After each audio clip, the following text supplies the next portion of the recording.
오늘도 하루 종일 일과를 하며 지친 몸을 이끌고 귀가를 합니다. 너무 힘들었던 오늘을 보상해주기 위해 넷플릭스로 정말 재밌는 영화를 보자고 다짐합니다. 그리고 한참을 무엇을 볼지 정하지 못하고 고민합니다. 이런 일이 하루만이 아닌 몇 날 며칠 일어납니다.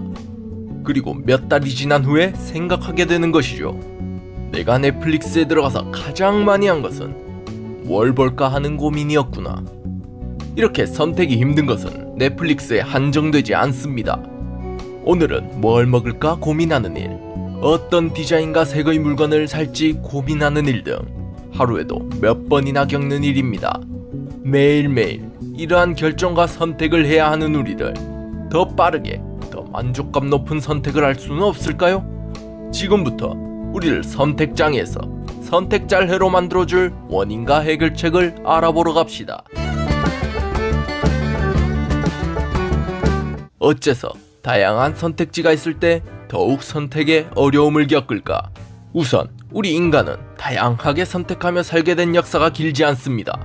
인류 역사의 가장 최근까지도 대부분의 사람들의 삶은 어느 정도 정해져 있었죠. 어떤 직업을 가질지, 결혼을 할지 말지, 지금에는 기본 중에 기본이라고 생각되는 이런 선택조차도 선택할 수 있는 사람이 많지 않았습니다. 지구상에 인류가 처음으로 출현한 것이 지금으로부터 약 350만 년 전으로 알려져 있습니다. 지금처럼 다양한 선택지에서 내 마음대로 자유롭게 선택할 수 있는 기간을 넉넉 잡아 200년 정도라고 생각해봅시다. 300만 년 중 200년이니 약 0.007%, 즉 1%도 되지 않는 짧은 기간 정도만 우리가 원하는 대로 선택하며 지냈던 겁니다. 지금처럼 산업과 발전된 기술로 다양한 제품을 대량으로 생산이 불가능한 과거, 어떤 음식을 먹을지, 어떤 옷을 입을지 좋아하는 것만 가려서 선택하는 것은 생존 경쟁에서 불리할 수밖에 없습니다. 진화 과정의 99%를 선택지 없이 살아온 우리에게 많은 선택지에서 하나를 골라 정하는 것은 당연히 어려울 겁니다. 특히 오늘날은 하루의 시작부터 끝까지 너무 많은 선택을 요구받는 시대입니다. 복잡한 삶에 맞춰 진화하지 못한 우리들은 정신적 피로가 올 수밖에 없습니다. 아무리 필요하고 선택지를 고르는 것이 어렵더라도 최대한 많은 선택지가 있는 것이 더 높은 만족감을 주지 않을까 궁금하실 수 있습니다. 아쉽게도 지금까지 밝혀진 바에 따르면 그렇지 않습니다.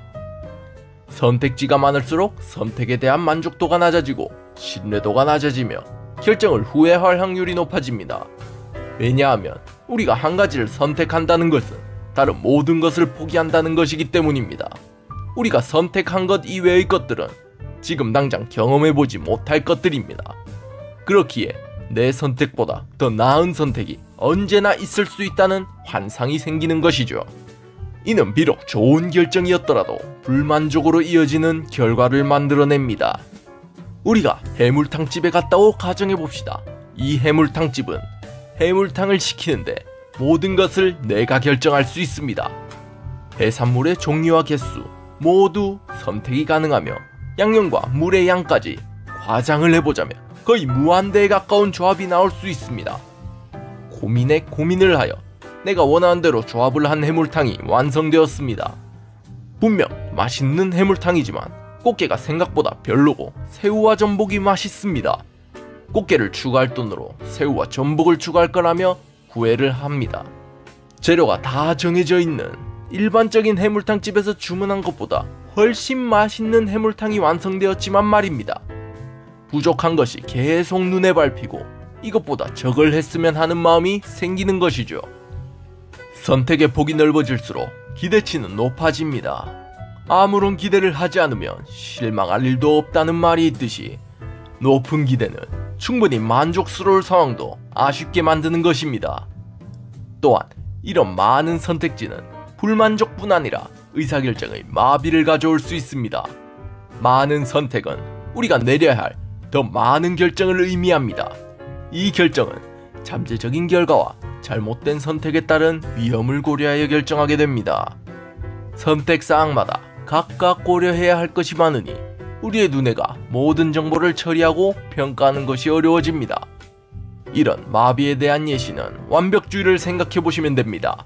완벽한 시간, 완벽한 장소에서 무조건 완벽하게 일을 끝내야 한다라는 생각으로 모든 조건을 생각하고 고르다 보면 결국 일을 미루게 되는 것, 미루고 미루다가 아무것도 안 하게 되는 상황 말이죠.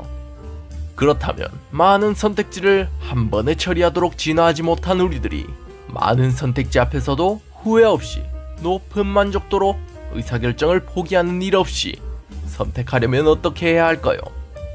총 4가지의 방법이 있습니다. 많다고 느껴지실 수 있습니다. 다행히도 이 모든 방법을 다 사용하지 않으셔도 됩니다. 기억하려고 노력하지 않으셔도 됩니다. 그냥 한 번 듣고 기억 저 한켠에 넣어두면 되는, 필요할 때가 되면 자연히 떠오르게 되는 매우 쉬운 내용들입니다. 그 4가지 방법은 이것입니다. 만족하라. 충분한 시간을 가지고 알아봐라. 내 취향을 확실히 알아둬라.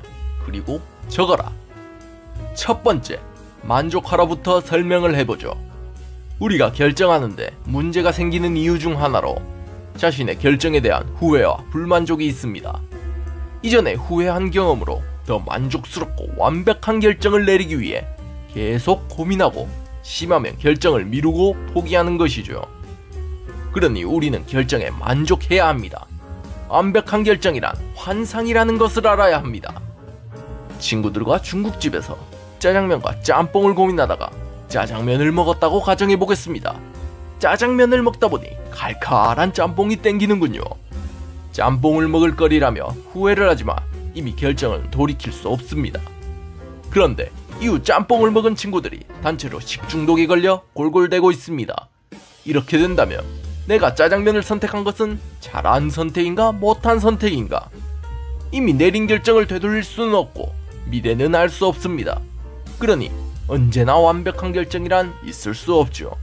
또한 내가 내린 결정에서 잘못된 결정은 없습니다. 정말 내 취향과 다른 무언가를 선택했다 하더라도 그것 또한 새로운 경험이 됩니다. 선택하지 않았다면 평생 몰랐을 다음에 그것을 피할 수 있게 해주는 경험 말이죠. 애초에 우리가 하는 결정 중 정말 중요한 우리의 인생을 바꿔놓을 결정을 하는 일은 많지 않습니다. 보통은 점심에 뭘 먹을까, 어떤 만화를 볼까, 이런 사소한 문제입니다. 그러니 오늘의 결정이 만족스럽지 못하더라도 다음에 피해야 할 것을 알았다는 것을 위안 삼아 만족하자는 것이죠. 두 번째, 내 취향을 확실히 알아두어야 합니다. 무언가를 선택할 때 확실히 취향에 맞지 않는 선택지를 제거하는 겁니다. 그러면 내가 고려해야 할 선택지가 줄어들어 그만큼 부담과 실패할 확률이 줄어듭니다. 이렇게 취향을 알기 위해 필요한 과정이 경험입니다. 첫 번째 방법에서 실패한 경험은 없다고 한 것이 이것입니다. 세 번째, 충분한 시간을 가지고 알아봐야 합니다. 오늘 점심은 뭐 먹을까? 게임을 한 판 할까 말까? 우리는 이런 사소한 고민만 하는 것이 아닙니다. 인생에 몇 번 없더라도 내 인생을 바꿔놓을 만한 그런 선택을 하는 경우가 분명히 있습니다. 이렇게 중요한 결정이 아니더라도 1년에 몇 번 가지 않는 휴가를 어디로 갈지와 같은 많은 경험으로 커버하기에는 실패하면 피해가 심한 결정을 해야 하는 경우가 있죠. 이런 경우에는 충분히 시간을 들여 결정을 해야 합니다. 충분한 시간을 들여 내게 필요한 부분들을 체크하고 있어서는 안 되는 것들을 제거하며 선택하는 것이죠. 네 번째, 이 모든 것들을 글로 써야 합니다. 나중에 똑같은 실수를 반복하지 않기 위해서 말이죠. 내 경험을 거창하게 쓰라는 것이 아닙니다. 따뜻한 민트 초코는 별로 라든가 파인애플 피자는 맛있다 라는 식으로 간단하게 적는 겁니다. 그런데 우리는 이런 것을 적을 메모지도 들고 다니지 않고 다시 들여다보지도 않죠. 네, 맞습니다. 여기서 우리가 적은 것은 다시 보기 위한 것이 아닌 기억을 강화하기 위한 방법입니다.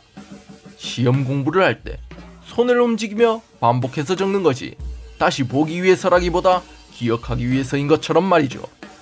적는다고 하는 행위가 번거롭다고 한다면 혼잣말로 되뇌어보는 것도 좋은 방법입니다. 적는다는 단 하나의 과정 또는 혼잣말이라는 과정을 추가하는 것으로 기억을 강화하는 겁니다. 내 경험으로 알게 된 호, 불호를 잊고 다시 반복하는 일은 없어야 하니 말입니다. 만족하라. 충분한 시간을 가지고 알아봐라. 내 취향을 확실히 알아둬라. 적어라. 단순하기에 너무나 기본적인 것들이기에 크게 신경 쓰지 않았던 이 방법들. 고작 이 방법들로 내 선택장애가 나을 수 있을까 싶으실 겁니다. 처음에는 익숙하지 않고 내 취향에 대한 정확한 데이터 없이 감뿐이기에 크게 효과가 없어 보일 수 있습니다. 그러나 정말 금방 이 모든 것은 바뀔 겁니다. 선택지를 고르는 시간이 반 이상 줄어들 것이고 너무 많은 선택지에 압도되어 미루다가 포기해버리는 일이 없어질 겁니다. 거기에 더해 쳐낼 선택지를 확실히 쳐내니 내가 선택하는 것의 질이 더욱더 좋아질 것은 당연한 것입니다. 별것도 아닌 해보려면 얼마든지 쉽게 시도해볼 수 있는 이 방법들로 변화를 만들어 더 현명하게 효율적으로 선택해보심이 어떨까요? 여러분들께 도움이 되었길 빌며 다음에도 유익한 영상과 내용을 가져오겠습니다. 영상 시청해주셔서 감사합니다.